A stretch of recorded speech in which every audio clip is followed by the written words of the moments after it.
दोस्तों आज की वीडियो में हम देखेंगे कंट्रोल वाल्व और उसके साथ यूज होने वाले वाल्व पोजीशनर्स को। आपका स्वागत है हमारी इस वीडियो में। कंट्रोल वाल्व एक ऐसी डिवाइस है जो फ्लूइड फ्लो को कंट्रोल करने में मदद करता है। ये बहुत ही महत्वपूर्ण होता है क्योंकि इसका इस्तेमाल कई अलग अलग इंडस्ट्रीज में किया जाता है। कंट्रोल वाल्व कई प्रकार के होते हैं और हर प्रकार का अपना एक यूनिक काम और उपयोग होता है। चलिए इसके टाइप्स को देखते हैं। पहला टाइप है ग्लोब वाल्व। इसका शेप ग्लोब जैसा होता है, इसलिए इसका नाम ग्लोब वाल्व है। ये वाल्व्स फ्लूइड फ्लो को कंट्रोल करने के लिए डिज़ाइन किए जाते हैं। ग्लोब वाल्व के बेसिक डिज़ाइन में एक स्फेरिकल डिस्क होती है जिसको प्लग कहते हैं, जो वाल्व की बॉडी के अंदर सर्कुलर सीट पर मूव करता है। जब वाल्व खुलता है मतलब ओपन होता है, तब प्लग सीट से हटकर फ्लूइड फ्लो को अलाउ करता है, और जब वाल्व बंद होता है या क्लोज होता है तब प्लग सीट पर वापस आता है और फ्लूइड फ्लो को रोक देता है। ये वाल्व्स आमतौर पर हाई प्रेशर एप्लीकेशंस में यूज किए जाते हैं और ये मल्टीपल साइजेज और मटेरियल्स में आते हैं, जिससे उन्हें अलग अलग कंडीशंस के हिसाब से कस्टमाइज किया जा सकता है, या आप ये कह सकते हैं उन्हें अलग अलग एप्लीकेशंस के हिसाब से यूज किया जा सकता है। ये वाल्व्स न्यूमेटिक सिस्टम्स में प्रेशर, फ्लो रेट, टेम्परेचर और दूसरे पैरामीटर्स को रेगुलेट करने के लिए यूज किए जाते हैं। इसके अलावा इन वाल्व्स को ऑन ऑफ एप्लीकेशंस में भी इस्तेमाल कर सकते हैं। दूसरा टाइप है बटरफ्लाई वाल्व। बटरफ्लाई वाल्व एक सर्कुलर डिस्क से फ्लूइड फ्लो को कंट्रोल करता है। इसकी शेप तितली या बटरफ्लाई जैसी होती है, इसलिए इसका नाम बटरफ्लाई वाल्व है। बटरफ्लाई वाल्व बहुत ही फ्लेक्सिबल होता है और फ्लूइड फ्लो को एक स्मूथ और प्रिसाइज तरीके से कंट्रोल करता है।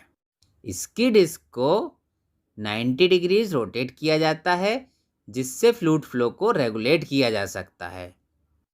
अब क्योंकि इसकी डिस्क 90 डिग्री रोटेट करती है, इसलिए इसको क्वार्टर टर्न वाल्व भी कहा जाता है।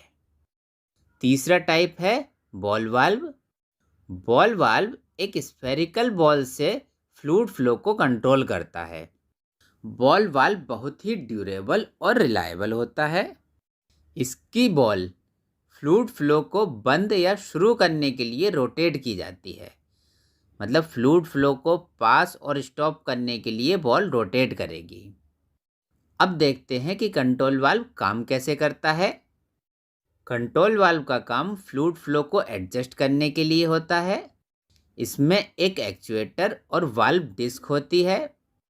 एक्चुएटर वाल्व को ओपन और क्लोज करने के लिए यूज होता है, और जो वाल्व डिस्क है वो फ्लूइड फ्लो को रेगुलेट करने के लिए यूज होती है। न्यूमेटिक एक्चुएटर को कंप्रेस्ड एयर से चलाया जाता है। जो कंप्रेसर से एयर आ रही है वो एयर न्यूमेटिक एक्चुएटर को दी जाती है। कंट्रोल वाल्व में न्यूमेटिक एक्चुएटर्स के इस्तेमाल से फ्लूइड फ्लो को प्रिसाइज तरीके से कंट्रोल किया जा सकता है। जब एक्चुएटर को एयर सिग्नल दिया जाता है तो वाल्व ओपन होता है और फ्लूइड फ्लो शुरू हो जाता है। जब एक्चुएटर को एयर सिग्नल नहीं दिया जाता है तब वाल्व क्लोज होता है और फ्लूइड फ्लो बंद हो जाता है। चलिए दोस्तों, अब वाल्व पोजीशनर्स को देखते हैं और ये जानते हैं कि इनका यूज कैसे किया जाता है। न्यूमेटिक कंट्रोल वाल्व के लिए 3 टाइप के पोजीशनर्स का यूज किया जाता है। अब चाहे ये air to open control valve हो या air to close control valve हो, इन्हीं 3 पोजीशनर्स का हम यूज करते हैं। ये 3 पोजीशनर्स कौन कौन से होते हैं, चलिए इनको देख लेते हैं। तो इसमें पहला होता है इलेक्ट्रोन्यूमेटिक पोजीशनर। तो दोस्तों इलेक्ट्रोन्यूमेटिक पोजीशनर का एक और नाम होता है एंड वो होता है इलेक्ट्रोन्यूमेटिक एक्चुएटर।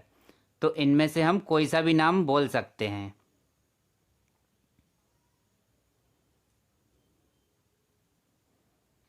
इलेक्ट्रोन्यूमेटिक पोजिशनर 3 वर्ड से मिलकर बना हुआ होता है। पहला हो गया electro means electric, pneumatic means air signal and positioner means valve को पोजीशन करने वाला। तो चलिए और अच्छे से समझते हैं इसको। यहां पर इलेक्ट्रिक हो गया इसका इनपुट, एयर सिग्नल हो गया इसका आउटपुट एंड वाल्व को पोजीशन करना इसका हो गया एक्शन। तो ये इलेक्ट्रोन्यूमेटिक पोजिशनर आपको इमेज में दिखाया गया है एंड यहाँ से आप देख सकते हैं सर्कल से ये इसका इनपुट होता है एंड इस वाले सर्कल से आप देख सकते हैं ये इसका आउटपुट होता है। तो आप इसको ध्यान से देख लीजिए। इसका इनपुट एक इलेक्ट्रिक सिग्नल होता है जो कि पीएलसी डीसीएस या पीआईडी कंट्रोलर के द्वारा प्रोवाइड किया जाता है। तो पीएलसी डीसीएस या पीआईडी कंट्रोलर द्वारा 4 to 20 milliampere electrical signal electropneumatic positioner को दिया जाता है।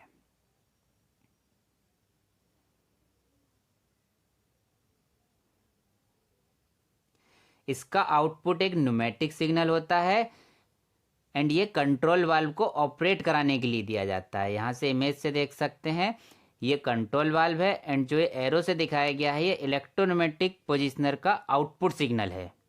अगर हम air to close control valve use करेंगे तो एयर ट्यूबिंग डायफ्राम के ऊपर से दी जाती है। तो ये बात आपको ध्यान रखनी है। इसका एक्शन कंट्रोल वाल्व को पोजीशन करना होता है। ये कंट्रोल वाल्व को 4 to 20 मिली एम्पियर सिग्नल के अकॉर्डिंग पोजीशन करता है। देखिए कंट्रोल वाल्व आपको दिखाया गया है, इलेक्ट्रोन्यूमेटिक पोजिशनर को 4 to 20 मिली एम्पियर सिग्नल दिया जाएगा एंड इस सिग्नल के अकॉर्डिंग ये कंट्रोल वाल्व को पोजीशन करेगा। मतलब कंट्रोल वाल्व को ओपन करेगा इस सिग्नल के अकॉर्डिंग या उसको ऑपरेट कराएगा इस सिग्नल के अकॉर्डिंग। चलिए अगला देख लेते हैं न्यूमेटिक पोजिशनर। इसको हम आईपी कन्वर्टर के साथ में यूज करते हैं। इलेक्ट्रिकल सिग्नल मतलब 4 to 20 milliampere signal I2P converter को दिया जाता है। I2P कन्वर्टर को पीएलसी डीसीएस या पीआईडी कंट्रोलर से 4 to 20 मिली एम्पियर सिग्नल दिया जाता है। अब आईपी कन्वर्टर इस सिग्नल को न्यूमेटिक सिग्नल में कन्वर्ट कर देता है एंड ये सिग्नल न्यूमेटिक पोजिशनर को दिया जाता है। आईपी कन्वर्टर को 4 to 20 मिली एम्पियर सिग्नल दिया गया, इसने न्यूमेटिक सिग्नल में कन्वर्ट कर दिया एंड इस न्यूमेटिक सिग्नल को न्यूमेटिक पोजिशनर को दे दिया गया। अब जो ये न्यूमेटिक पोजिशनर होता है ये कंट्रोल वाल्व से कनेक्टेड होता है। यहाँ से आप देख लीजिए सर्कल से दिखाया गया है न्यूमेटिक पोजिशनर कंट्रोल वाल्व से कनेक्टेड है। जिस पार्ट से कनेक्टेड होता है उसको लीवर बोला जाता है। अब ये कंट्रोल वाल्व को 4 to 20 मिली एम्पियर सिग्नल के अकॉर्डिंग पोजीशन कर देता है। देखिए सर्कल से देखिए आप 4 to 20 मिली एम्पियर सिग्नल के अकॉर्डिंग कंट्रोल वाल्व ऑपरेट हो गया। तो दोस्तों अब देखते हैं smart positioners. Smart positioners digital valve controllers होते हैं। ये पोजिशनर्स माइक्रो प्रोसेसर का यूज करते हैं करंट को न्यूमेटिक सिग्नल में बदलने के लिए, या हम ये कह सकते हैं कि ये microprocessor based current to pneumatic positioners होते हैं। ये पोजिशनर्स इलेक्ट्रोन्यूमेटिक पोजिशनर्स होते हैं लेकिन डिजिटल होते हैं। इनका इनपुट एक इलेक्ट्रिकल सिग्नल होता है मतलब 4 to 20 मिली एम्पियर सिग्नल होता है एंड इनका जो आउटपुट होता है वो एक न्यूमेटिक सिग्नल होता है इलेक्ट्रोन्यूमेटिक पोजिशनर्स की तरह। देखो दोस्तों इन पोजिशनर्स में एक डिस्प्ले होती है जो इनपुट एंड आउटपुट को शो करती है। इसका क्या मतलब होता है वो समझ लेते हैं। इसका मतलब ये होता है कि कितने मिली एम्पियर दिए जा रहे हैं ये इसको शो करेगा एंड कंट्रोल वाल्व की जो ओपनिंग परसेंटेज है उसको भी शो करेगा। तो चलिए इसको देख लेते हैं। यहाँ से आप इमेज से देख सकते हैं, देखिए सर्कल से दिखाया गया है 12 मिली एम्पियर दिए जा रहे हैं एंड वाल्व की ओपनिंग 50% है। तो यहाँ से क्या बात समझ में आती है, ये पोजिशनर्स कंट्रोल वाल्व को 4 to 20 मिली एम्पियर सिग्नल के अकॉर्डिंग ऑपरेट कराते हैं। तो दोस्तों आप लोगों के लिए क्वेश्चन है, आपको बताना है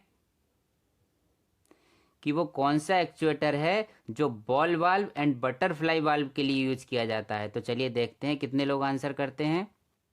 स्मार्ट वाल्व पोजिशनर्स के नॉन स्मार्ट वाल्व पोजिशनर्स के कंपैरिजन में कुछ ऐसे एडवांटेजेस हैं जो इंडस्ट्रियल प्रोसेसेस की कंट्रोल और एफिशिएंसी इंप्रूव करने में हेल्प करते हैं।